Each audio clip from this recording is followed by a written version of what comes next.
दशरथ जी महाराज को आज अंतिम विदाई देने वाला, मुखाग्नि देने वाला कोई नहीं है। कितने पुत्र मिले हैं दशरथ जी को? 4। हम आप क्या कहते हैं? एक बेटा हो जाए तो बस हमारी अंतिम यात्रा सही हो जाए।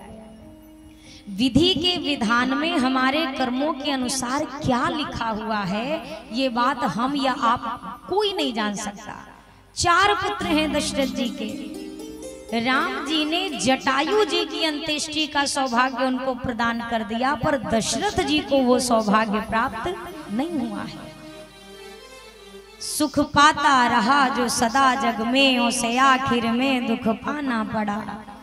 पछताया नहीं जो कभी जग में, उसे अंत समय पछताना पड़ा। कोई फूल न बाग में ऐसा खिला, खिल के न जिसे मुरझाना पड़ा। विधि का यह अटल विधान बना, जिसे आना हुआ उसे जाना पड़ा। इस संसार में जो भी चीज, जो भी जिसके भी साथ आने का क्रम जुड़ा हुआ है, उसके जाने का क्रम भी निश्चित है। कोई भी व्यक्ति संसार में ये सोचे हम नहीं जाएंगे, लाखों अमीर हो गए, लाखों गरीब हो गए, पर खाक में मिले दोनों दोनों बराबर। अगर ऐसा तो नहीं है कि कोई गरीब व्यक्ति है तो उसके राख की रंग कुछ अलग होगी, ऐसा होता है क्या? और कोई बहुत पैसे वाला तो उसके चिता की राख कोई बढ़िया अमीरों वाली निकलेगी, ऐसा है क्या? राख तो एक ही बनेगी। हाँ, किसी के चंदन की लकड़ी से राख बनेगी, किसी के साधारण की लकड़ी से, पर राख तो बनना है। वो यात्रा सबकी एक जैसी है। एक जो भिक्षुक है उसको भी सफेद ही कफन मिलना है, और जो रईस है उसको भी उसके मन पसंदीदा कलर के साथ नहीं विदा किया जाएगा। कोई कहे हमको लाल रंग बहुत प्रिय है, कोई कहे हमको नीला रंग बहुत अच्छा लगता है, तो हमारा कफन नीले रंग का रखना। आज तक तो हमने ना देखा। होता है क्या? व्यक्ति को सब चीज की अपनी तैयारी है। किसी के जन्मदिन का आना है तो जन्मदिन में क्या पहनना है, ये बात का हम पहले से प्रिपरेशन करते हैं, तैयारी करते हैं। ये कपड़ा जन्मदिन के लिए, ये कपड़ा शादी के लिए, ये कपड़ा वहां जाने के लिए, ये कपड़ा मीटिंग जाने के लिए, ये कपड़ा लोगों के सामने समाज में उठने बैठने के लिए। अंतिम समय में कौन सा कपड़ा पहनना, इस बात का होश ही नहीं रह जाता है। अंतिम समय क्या पहनेंगे, क्या पहन के जाना है। आदमी अपनी पूरी अलमारी हर एक कपड़े से, चाहे मैं हूं चाहे आप, भर के रखते हैं, पर जो कपड़े की आवश्यकता बिल्कुल जरूरी है, ये कपड़े तो शायद कोई इंतजाम कर दे, पर अंतिम वाले का तो भरोसा भी नहीं कि नालायक पूत करेगी भी कि नहीं करेगी, नहीं पता है। मैं तो बार बार इस चीज को कहती हूँ, आज के समय में कर्म मजबूत रखो, ना बेटे का भरोसा करो ना बेटी का भरोसा करो, किसी का भरोसा नहीं। आज की पीढ़ी बहुत आगे जा चुकी, यहाँ श्रवण कुमार मिल जाए बड़ी मुश्किल बात है। एक मैया थी, उसके पति का देहांत हुआ, उसके 2 बेटे थे। अब कई दिन हो गए, मैया ने कहा बेटा तुम्हारे पिताजी ने कहा था कि उनकी जो अस्थियां हैं उसको गंगा में ही विसर्जित करना है। अब ये जो बेटा था छोटा वाला, मैया के बार बार कह रहा, अच्छा ठीक है आज जाते हैं विसर्जित कराएंगे। अब ये बेटा गया और गंगा मैया 35 किलोमीटर की दूरी पर थी। अब ये जाने लगा, इधर तो आया बढ़िया आराम से, 20-25 किलोमीटर तक की यात्रा इसने अच्छे से की। 25 किलोमीटर के बाद जाते जाते इसको रास्ते में एक नाला दिखाई दिया। क्या दिखाई दिया? अब बोलो, हाँ बुलवाते हैं, पता चले जग रहे हो कि सुत गए। एक नाला दिखाई दिया।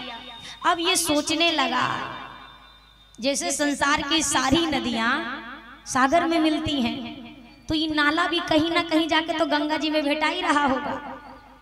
तो हम और आगे 10 किलोमीटर जाएं, गंगा जी में विसर्जित करें। अगर हम इन नाला में भी डाल दें तो आगे जाके तो गंगा में मिला ही जाएगा। तो 10 किलोमीटर की यात्रा काहे को आगे करनी है। तो इतना नालायक था, वही नाले में ही अपने पिताजी की अस्थि विसर्जित करके चला आया। अब ये तो हाँ मैया कर आए। अब रात में माता जी सोई, अगले दिन गुस्से में उठी, अपने छोटे बेटे को गाली देते हुए, नालायक है तू, कपूत है तू, ऐसा करना चाहिए। अरे पर हुआ क्या? मैया ने कहा तुम्हारे पिताजी मेरे सपने में आए थे, बोला क्या कह रहे थे? बोला तुम्हारे पिताजी ने कहा कि इस नालायक लड़के ने मेरी अस्थि नाले में विसर्जित की है। बच्चे ने कहा पिताजी की बिना आदत गई नहीं। क्या हो गया? अरे पिताजी भी कितने विचित्र आदमी हैं। 25 किलोमीटर इधर आ गए भी 10 किलोमीटर उधर नहीं जा सकते थे। गंगा मैया 10 किलोमीटर तो बाकी थी। बच्चे ने कहा पिताजी शिकायत करने 25 किलोमीटर घर चले आए बताने, 10 किलोमीटर गंगा ही चले जाते तो कहाँ बीत जाता उनका। इसमें भी बाबू जी की गलती है, फिर के इधर आ गए उधर क्यों नहीं चले गए। अब आप विचार करो, ऐसे लोगों से क्या ही उम्मीद करोगे। जीवन में अपने पास केवल भजन की पूंजी रखो। जैसे भूसे के भीतर अगर सुई खो जाए तो मिलेगी क्या? हाँ नहीं ना। ओ मोरा हीरा हेराए गयो कचरे में। क्या खो गया? हाँ जोर से बोलो, हम बहिरा जाएंगे भैया। ओ मोरा हीरा हेराए गयो कचरे में, मोरा हीरा हेराए गयो कचरे में, मोरा हीरा हेराए गयो कचरे में, मोरा हीरा हेराए गयो कचरे में। कचरे में हाँ कचरे में, कचरे में हाँ कचरे में। ओ ऐसन हीरा हेराए गयो कचरे में, ऐसन हीरा हेराए गयो कचरे में।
कचरे में। ओ मोरा हीरा हेराए गयो कचरे में। मोरा हीरा हेराए गयो कचरे में। ओ मोरा हीरा हेराए गयो मोरा हीरा हेराए गयो कचरे में। ओ मोरा हीरा हेराए गयो कचरे में। मोरा हीरा हेराए गयो कचरे में।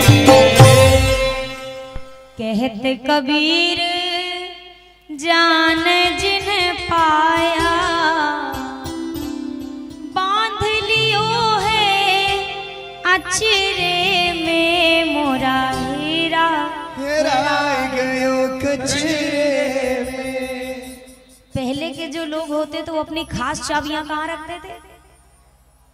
हाँ, आंचल में बांध के। और जो बाऊजी लोग होते थे वो कहाँ रखते थे? कोई जनेऊ में ऐसे ही रखते थे ना। काहे? क्यों? खास चाबी है ये, हमारे तन से अलग नहीं होनी चाहिए। ये चाबी तो जब तक तन है तभी तक संभाल सकते हो, जब तन चला गया तो कौन आएगा इस चाबी को संभालने? कबीर दास जी कहते हैं उसी प्रकार जिसने ये जान लिया कि ये हीरा ही जीवन में सबसे बड़ा काम का है, वो क्या करता है? अपने उस खास चीज को अपने हृदय से लगा कर रख रहा है। हेराने का मतलब समझ रहे हैं? हेराना मतलब क्या है? खो जाना, गुम जाना है ना हेराने का मतलब। पर देखो जैसे कभी कभी गुम जाने का तो ऐसा है कि मिलती ही नहीं है चीज। हेराने का मतलब समझ रहे हैं? हेराने का मतलब जो पास में है पर दिखाई नहीं पड़ रहा है, ये हेराना है। कभी कभी हम ऐसा होता है ना कि चश्मा सिर पे लगा लेते हैं, पूरे घर में ढूंढते हैं चश्मा कहाँ धर दिए, याद ही नहीं आ रहा है। आदमी अपने पास ही अपना फोन अपने जेबा में लेके घूमता, पूरा घरवा भर में नाती पोता सबको गरिया डालता, यही ससुरा खेल रहा होगा, कहीं रख दिया होगा। बाद में जब रिंग करो तो जेब में ही बज रहा है, यही तो है। ये हेराना है जो दूर नहीं है नजदीक पर दिखाई नहीं दे रहा तो लग रहा है खो गया।